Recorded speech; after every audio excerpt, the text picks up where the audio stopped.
Bab 4. Sean masuk ke dalam ruangan VIP sebuah klub ternama.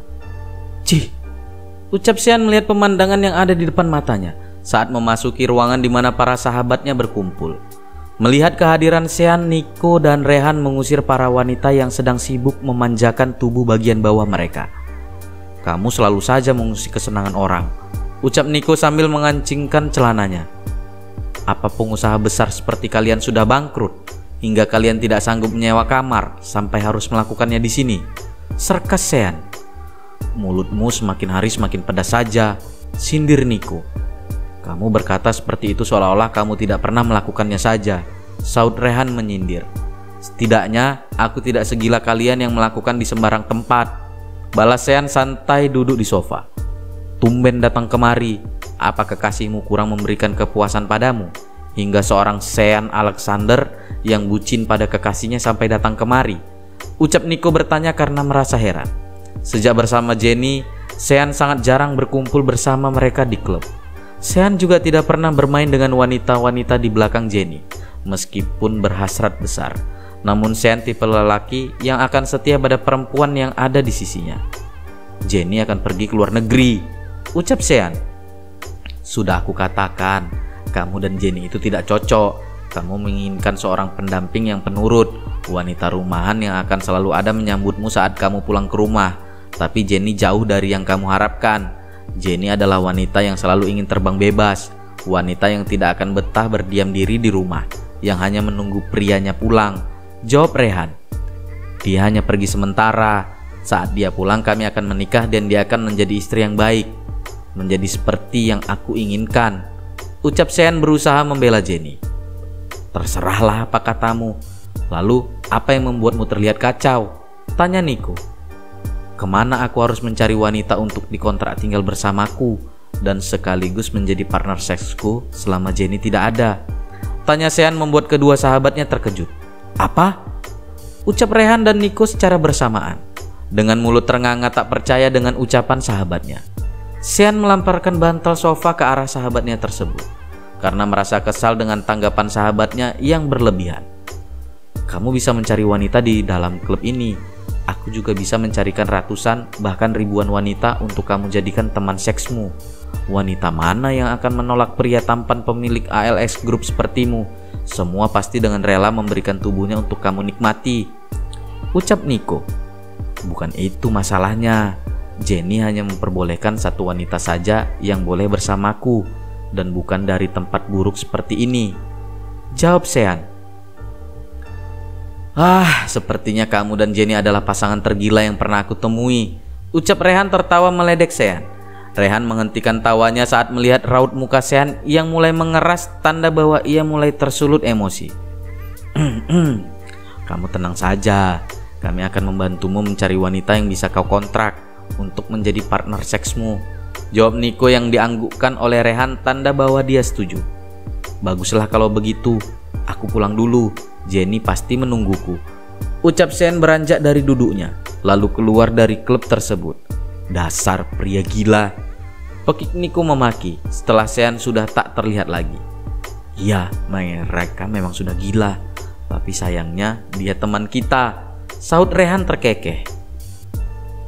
Dret, suara getar dari handphone Rehan yang berada di atas meja.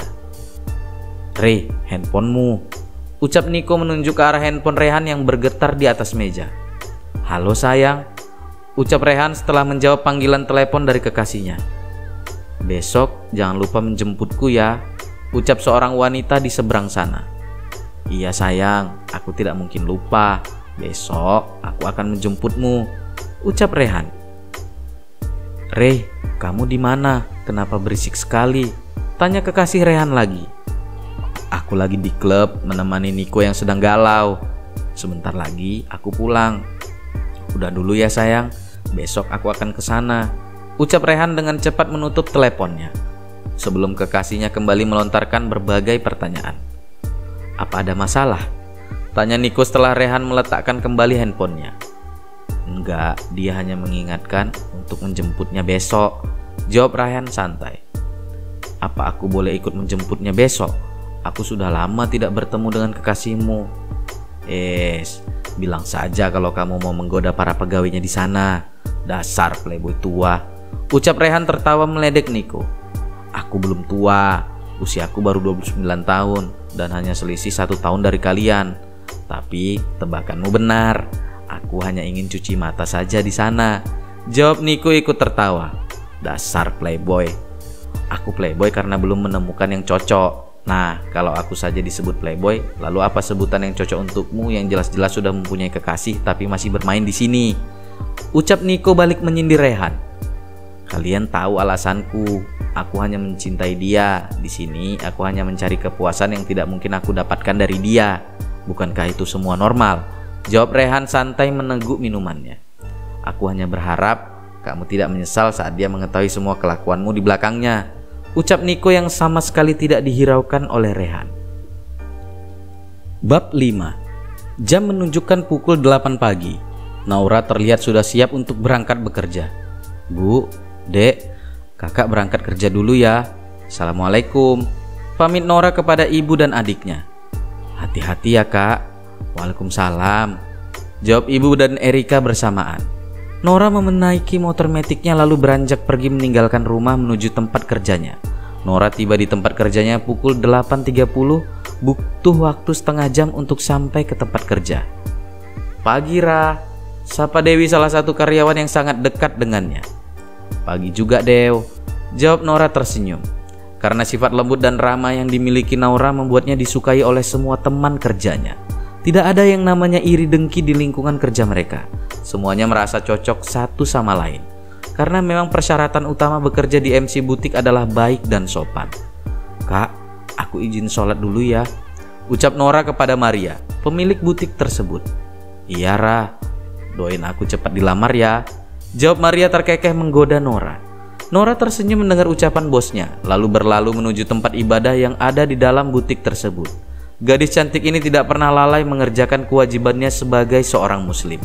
Dan untungnya walaupun Maria memiliki keyakinan yang berbeda, namun ia tetap menyediakan tempat ibadah untuk para karyawannya yang hampir semuanya orang muslim. Atasan Naura tersebut juga bisa dibilang sangat baik kepada siapapun. Terlahir dari keluarga kaya, namun bisa hidup mandiri. Merintis usahanya tanpa membawa nama besar keluarganya. Itu juga yang membuat Naura dan pegawai lainnya betah dan merasa nyaman bekerja di MC Butik. Beberapa minggu telah berlalu. Naura yang sudah selesai menyiapkan sarapan untuk mereka merasa aneh saat ibunya tak juga keluar dari kamar. Padahal biasanya Yuli pasti sudah berada di meja makan mengobrol bersama menemaninya memasak. Naura berjalan menuju kamar ibunya. Bu, ibu, panggil Naura mengetuk pintu kamar ibunya. Bu, Naura membuka perlahan pintu kamar ibunya saat tak juga mendapat jawaban atas panggilannya. Betapa terkejutnya Naura saat melihat sang ibu sudah terkulai lemas tak berdaya di lantai kamarnya. Ibu, pekik Naura berlari menghambur memeluk sang ibu. Dek, Rika, teriak Naura memanggil Erika adiknya. Iya kak, saut Erika berlari saat mendengar teriakan sang kakak. Ibu kenapa kak? Tanya Erika sama cemasnya dengan Naura. Cepat telepon ambulans dek, pinta Naura. Setelah 30 menit kemudian mereka sudah tiba di rumah sakit terdekat. Dokter, tolong ibu saya, teriak Naura ketika masuk ke dalam rumah sakit. Para suster segera bergerak cepat membawa ibu Naura ke ruang UGD. Naura dan Erika tak kuasa menahan tangisnya. Mereka berpelukan sambil menangis. Mereka merasa amat takut jika satu-satunya orang tua yang mereka miliki juga pergi meninggalkan mereka. Kakak, bagaimana jika ibu juga pergi meninggalkan kita seperti ayah? Ucap Erika menangis sesenggukan di pelukan Naura. Tenang dek, ibu tidak akan pergi meninggalkan kita. Ibu pasti bertahan, jawab Naura masih memeluk adiknya sembari mengelus kepala Erika.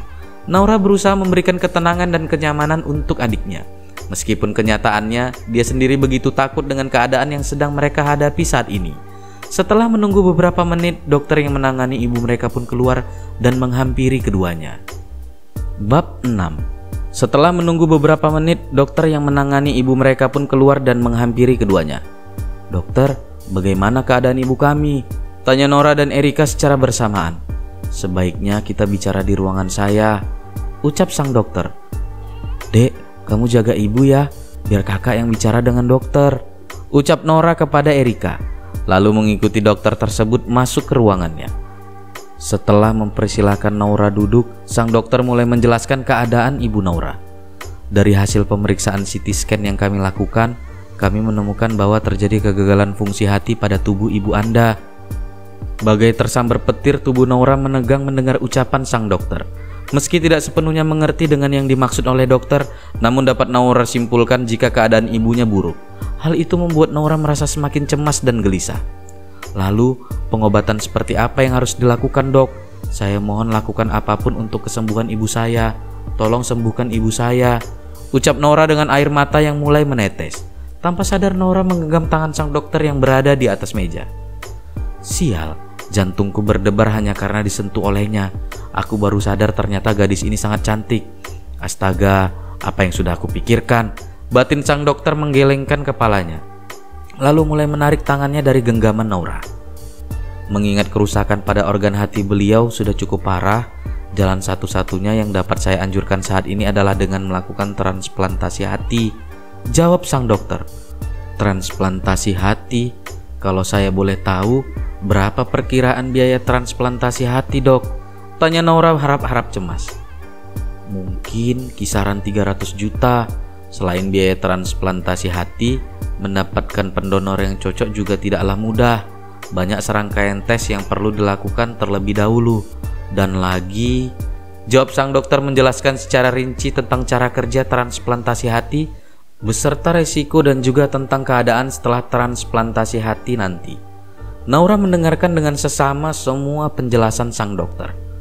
Dok, apa operasinya bisa ditunda dulu sampai saya mendapatkan uangnya? Tanya Naura pelan. Maafkan saya harus berkata jujur, mengingat keadaan ibu Anda yang saat ini, kita hanya bisa menundanya selama beberapa hari. Dengan kondisi ibu Anda saat ini akan sangat membahayakan jika kita menunda terlalu lama, jawab sang dokter. Baiklah dok, saya akan mendapatkan uangnya secepat mungkin. Tolong berikan perawatan terbaik untuk ibu saya. Terima kasih dok, kalau begitu saya permisi dulu, ucap Naura berjalan lunglai keluar dari ruangan sang dokter dan menyusuri koridor rumah sakit menuju ruangan rawat ibunya. Naura semakin merasa sesak di dadanya saat melihat Erika sesenggukan menangis di hadapan ibunya yang saat ini terbaring tak sadarkan diri. Naura seakan dejavu dengan keadaan yang ia lihat saat ini. Ibu, ayah sudah pergi meninggalkan kita. Kakak mohon ibu tetap di sini bersama kami. Ibu harus berjuang untuk sembuh. Tolong jangan pergi. Kakak akan melakukan apapun untuk kesembuhan ibu, sekalipun harus menukar dengan nyawa kakak. Batin Naura lalu menghapus air matanya. Naura berusaha untuk bersikap tenang agar adiknya tidak semakin khawatir dengan kondisi ibu mereka. Kakak, ucap Erika memeluk Naura saat Naura sudah berdiri di sampingnya. Apa kata dokter? Apa ibu sakit parah? Kenapa sampai sekarang ibu belum sadar juga? Tanya Erika cemas. Ibu tidak apa-apa, ibu hanya kelelahan. Dokter sengaja memberi obat penenang pada ibu agar ibu bisa istirahat, jawab Naura tersenyum menutupi keadaan yang sebenarnya terjadi. Dek, kakak kerja dulu ya. Kamu tolong jaga ibu dulu. Kakak usahakan akan kembali secepatnya kemari, sambung Naura menghapus air mata Erika. Iya kak, kakak hati-hati ya di jalan, jawab Erika. Setelah keluar dari ruangan rawat ibunya, Naura berlari menuju taman yang berada di belakang rumah sakit. Di bawah pohon besar, Naura jatuh terduduk bersandar di pohon tersebut. Ayah, apa yang harus aku lakukan? Kemana aku mendapatkan uang sebanyak itu? Ayah. Naura menangis sesenggukan memukul-mukul dadanya yang terasa amat sesak. Ya Tuhan, kumohon tolong aku, ucap Naura dalam hati sembari menengadahkan kepalanya menatap langit.